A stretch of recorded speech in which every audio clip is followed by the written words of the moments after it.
अस्सलामु अलैकुम वरहमतुल्लाहि वबरकातुहू। बिस्मिल्लाहिर्रहमानिर्रहीम।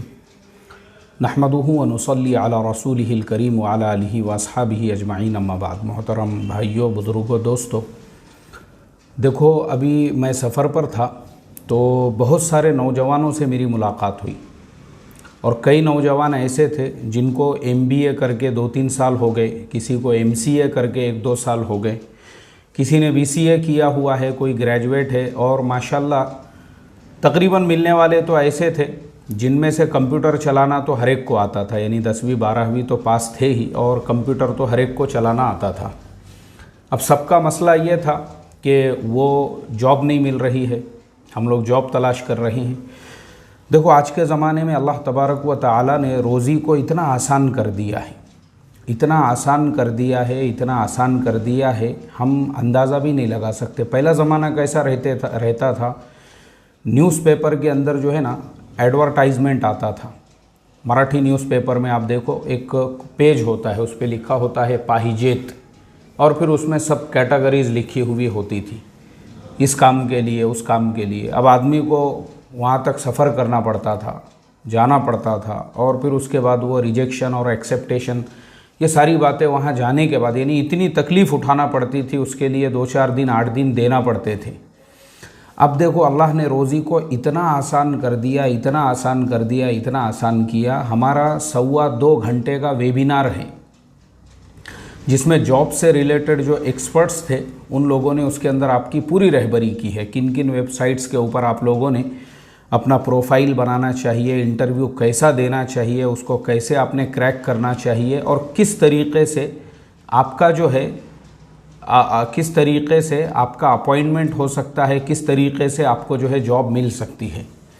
ये सारी बातें जो है डिटेल में उसमें बताई है। वो पहले ज्वाइन बटन में था लेकिन मैंने उसको फ्री कर दिया, अभी वो ज्वाइन बटन के बाहर है ताकि ज़्यादा से ज़्यादा लोग उससे इस्तेफ़ादा कर सकें। ये सब का मकसद यही है। देखो अगर आप अपने घर पे बैठकर, अपने गांव की होटल में बैठकर, चबूतरे पे बैठकर, क्रिकेट के मैदान में अगर आप ये सोचोगे कि मुझे जॉब मिल जाए, वो आपको क़यामत तक भी नहीं मिलेंगी। क्योंकि अल्लाह तबारक व ताला का निज़ाम है, वल्लदीना जाहदू फ़ीना लनहदियन्नहुम सुबुलना व इन्नल्लाह लमअल मुहसिनीन।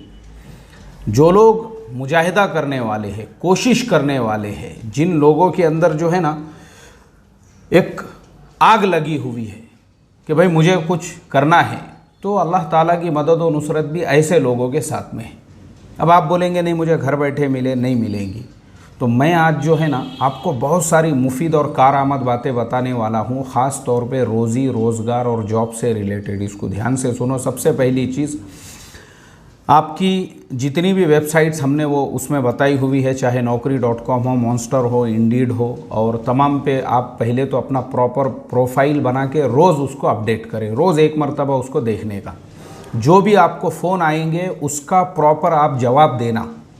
जो कॉल आते हैं ना, बाज़ कंपनियां क्या करती है, वो डायरेक्ट आपसे बात नहीं करती है, वो क्रेडिट कार्ड वाले बन के आपसे बात करते हैं। खुद मैं ये काम कर चुका हूँ कि हम लोग जो है ना इसको कहते हैं बैकग्राउंड वेरीफाई करना, कि सामने वाला जो है वो बंदा, उसका बात करने का तरीक़ा कैसा है, क्या है। यानी अगर मान लो एक क्रेडिट कार्ड वाला है, उसको क्रेडिट कार्ड नहीं लेना है, तो भी वो बंदा जो है उससे कैसी बात करता है, उससे जो है ना कंपनियां देखती है कि भाई आप जो है किस तरह से जो है आपका बैकग्राउंड वेरिफिकेशन जब वो लोग करते हैं। तो इसलिए कोई भी कॉल आए आपका, उसको रिसीव करके उससे प्रॉपर आप बात कीजिए। अगर आपको क्रेडिट कार्ड नहीं भी लेना है तो भी उनको पूरे आप प्यार मोहब्बत से बात कीजिए कि भाई मैं एलिजिबल नहीं हूँ, मेरी कैपेसिटी नहीं है, मैं खुद अभी जॉब लेस हूँ, इसलिए मैं आपसे माजरत चाहता हूँ। यानी पूरे पोलाइटनेस के साथ में आप बात कीजिए, क्योंकि आपको नहीं मालूम है कि आपका जो है बैकग्राउंड वेरिफिकेशन हो रहा है। तो ये जो काम है ना, ये इस तरह से आपको फ़ोन आएंगे, हर फ़ोन का आप प्रॉपर जवाब दो। आपको किसी कंपनी में जॉब नहीं करना है तो भी उनको, क्योंकि अगर जब आपने प्रोफाइल अपना हर वेबसाइट पे बनाया तो रोज़ के आपको 5 कॉल आएंगे। क्योंकि मैं आपको इसलिए बोल रहा हूँ, मार्केट में जॉब्स ही जॉब्स है, वैकेंसीज़ ही वैकेंसीज़ है, कंपनियाँ परेशान हैं। बहुत सारी कंपनियाँ जो है कोरोना के ज़माने में उन्होंने अपने एम्प्लॉयज़ को वर्क फ्रॉम होम दिया था, अब वो वापस बुला रहे हैं तो एम्प्लॉयज़ रिज़ाइन कर रहे हैं, नहीं हम नहीं आते वहाँ पे। अब कंपनियों के पास एम्प्लॉयज़ नहीं हैं, कंपनियों को नई हायरिंग करना है, वो हायर करने में लगे हुए हैं बंदों को, तो इसके लिए वहाँ पे वैकेंसीज़ ही वैकेंसीज़ है। अच्छा, अगर आपको इंडिया के अंदर जो है आपको जॉब नहीं मिल रही है, कोई मसला नहीं है। देखो आज का ज़माना ग्लोबलाइजेशन का ज़माना है। अब मैं आपको रिकमेंड करूँगा, जैसे यूएई है, मेरे नज़र में मैंने आज तक जितने मुल्कों का और जिन इलाक़ों का सफ़र किया हूँ, सबसे ज़्यादा मुझे सुकून और सबसे ज़्यादा यानी कोई अगर मुल्क लगा है तो वो है यूएई। इतना सुकून है वहाँ पे, इतनी वहाँ पे जो है ना जॉब्स है और इतना काम है वहाँ पे। मेरी डेली बात होते रहती वहाँ पे लोगों से, तो पता ये चला कि अभी कतर के अंदर जो है फीफा वर्ल्ड कप आने वाला है कतर में, और कतर में फीफा वर्ल्ड कप की वजह से ऐसा बूम आया हुआ है मार्केट के अंदर। और यूएई के अंदर भी, क्योंकि कोरोना के जो 2 साल थे, वो 2 साल तक जो रिस्ट्रिक्शंस हुए उसकी वजह से होटलें खाली थी, उसकी वजह से मॉल्स खाली थे, उसकी वजह से बाज़ार खाली थे, उसकी वजह से सारी इंडस्ट्रियाँ ठप थी। लेकिन अभी ऐसा होया हुआ है, सारे रिस्ट्रिक्शन उन्होंने ख़त्म कर दिए और 3 अक्टूबर से अब नए वीज़ा उन्होंने शुरू किए। आपको जॉब, यानी पहले ऐसा था कि आप विज़िट वीज़ा लेकर जाते थे और जॉब तलाश करते थे। उन्होंने कहा कि आपको विज़िट वीज़ा लेने की ज़रूरत नहीं है। उन्होंने खुद उसको नाम ही दे दिया है कि जॉब सीकर्स वीज़ा बोलकर, यानी अगर आप जॉब जो तलाश करने वाले हैं और जॉब जो ढूंढने वाले लोग हैं उनको एक स्पेशल वीज़ा दे रहे हैं, वो 2 महीने का। और उसको इतना आसान कर दिया, आप ऑनलाइन दरख्वास्त दीजिए, वो वीज़ा दे रहे हैं। 5 साल का वीज़ा दे रहे हैं, 5 साल के लिए अगर किसी को चाहिए तो 5-5 साल। पहले ऐसा था कि आप कहीं पे जॉब करते हैं, नौकरी करते हैं, तो ही आपको लंबे यानी एक मुद्दत के वीज़ा मिलते थे, 2 साल 3 साल 4 साल। अभी वैसा नहीं है, 5 साल का वीज़ा कोई भी अप्लाई कर सकता है। आप यहाँ से अप्लाई करो, 10 साल का वीज़ा दे रहे हैं। क्यों दे रहे हैं? क्योंकि उनको अपने इंडस्ट्रीज़ को बढ़ाना है। अब उनके यहाँ पे जो है ना, क्योंकि लोगों की कमी है वहाँ पे, वहाँ आज भी हालत ये है। मुझे कल ही कोई बता रहा था, बोले मैं शॉपिंग के लिए एक मॉल पे गया और वहाँ पे जगह जगह पे स्टिकर लगे हुए थे कि हमको काम के लिए किसी को अकाउंटेंट की ज़रूरत है, किसी को। वहाँ पे बड़े बड़े मॉल होते हैं, डे टू डे मॉल और दूसरे भी जो मॉल होते हैं ना, उस पर काउंटर बने हुए होते हैं। कितने काउंटर होते हैं? 1-2 नहीं होते हैं, 20-20 काउंटर बने हुए हैं और 20 काउंटर के ऊपर 20 लोग काम कर रहे हैं। अब डबल शिफ्ट में लोग लगते हैं, उनको 40 लोगों की ज़रूरत है। 8 घंटे में एक शिफ्ट हुई, दूसरे 8 घंटे वाले चाहिए। अब 20 लोग इस तरह से। अच्छा, एक काउंटर पे एक आदमी नहीं होता है, 2 आदमी होते हैं, एक पीछे होता है सामान डालने के लिए। इस तरह की भी जॉब्स है वहाँ पे। और ये जॉब्स की वहाँ पे सैलरी जो है ना, हमारे यहाँ के हिसाब से कम मान लो अगर 2,000-3,000 दिरहम भी मिलते हैं तो 60,000-50,000 ऐसी उनकी सैलरी है, यानी 50-60 हज़ार रुपये से ऊपर ही है। और मेरा तजुर्बा ये है, मैंने जो कहा ना आपको कि मुझे सबसे ज़्यादा सुकून वहाँ इसलिए लगा क्योंकि वहाँ पे नमाज भी जो है वो स्पीकर में होती है, मस्जिद के स्पीकर में। तो बड़ा मज़ा आता था वो क़िरत सुनने के लिए। वहाँ पे ऐसी आवाज़ गूंजती थी क़िरत की अलग अलग जगह पे। और उसके अलावा इतनी सस्ताई है वहाँ पे, इतनी सस्ती चीज़ें हैं, क्योंकि वहाँ हर चीज़ का रेट जो है ना वो गवर्नमेंट तय करती है, आप अपने दिल से नहीं बेच सकते। यानी आप सोचो, हमने वहाँ पे, अब हमारे यहाँ के हिसाब से, जैसा मिसाल के तौर पे हम किसी पॉश मॉल के अंदर चले गए तो वहाँ चाय अपने को कितने में मिलेंगी। यहाँ पे भी जो है बहुत सारी जगह पे अलग अलग ब्रांड है, उनकी चाय आपको मिलेंगी 200-250, इस तरह से रेट है वहाँ। वहाँ पे जो है मॉल में भी अगर आप गए तो जो हमारी इंडियन चाय है उसको वहाँ कड़क चाय बोलते हैं, वो भी आपको 1 ही दिरहम में, 20 रुपये में, यानी 1 दिरहम में ही। वो रेट गवर्नमेंट का तय किया हुआ है, आप अपने दिल से नहीं तय कर सकते। मैं इसमें गया, बकाला की जो दुकान रहती है वहाँ पे गया मैंने देखा एप्पल है वहाँ पे। तो एप्पल अलग अलग मुल्कों के अलग अलग रखे हुए हैं। इंडिया का एप्पल अलग है और स्वीडन का एप्पल अलग है और दूसरे मुल्कों का अलग है। तो मैंने वो दुकान वाले से पूछा, मैं बोला भाई इनके रेट, बोले 1 दिरहम में 1 एप्पल, किलो का भाव नहीं है यहाँ पे, किलो 2 किलो वाला, वो 1 ले लो और 1 दिरहम दे दो बस। तो मैं परेशान हो गया कि इतना सस्ता। यानी वहाँ पे जो है ना, आप अगर जॉब करने के लिए भी जाते हैं। और उसके अलावा हमारी जो इंडियन होटलें हैं, सबसे बड़ी अच्छी चीज़ मुझे जो लगी हुई है वहाँ पे, हमारी इंडिया की होटलें जगह जगह पर है वहाँ पे। जितने हैदराबाद के अंदर होटलों के नाम हैं, शादाब और वगैरह वगैरह, वो हर होटल वहाँ पे 2-2 3-3 जगह पे आपको मिलेंगी। हमारे यहाँ की हर होटलें वहाँ पर है। और सबसे बड़ी बात यह है कि जगह जगह पे मस्जिद है माशाअल्लाह, और क़िरत की आवाज़ तक आती है वहाँ पे। अजान तो आती ही आती है, उसके अलावा नमाज भी स्पीकर में होती है वहाँ पे। तो एक रूहानी माहौल भी लगता है अल्हम्दुलिल्लाह। उसके अलावा भी बहुत सारे लोगों को मैंने देखा कि वो छोटी मोटी चीज़ें जो है बेचते रहते, वो चीज़ों में भी उनको आधा दिरहम किसी में बच गया, किसी में 2 दिरहम, और दिन भर का ऐसा उन्होंने मान लो अगर 50 दिरहम भी वो कमाते हैं सुबह से लेकर शाम तक, तो उनके अपने जॉब करते हुए ये उनको अलग से जो है 1000-1500 रुपये रोज़ाना की इनकम हो रही है घंटा 2 घंटे के अंदर।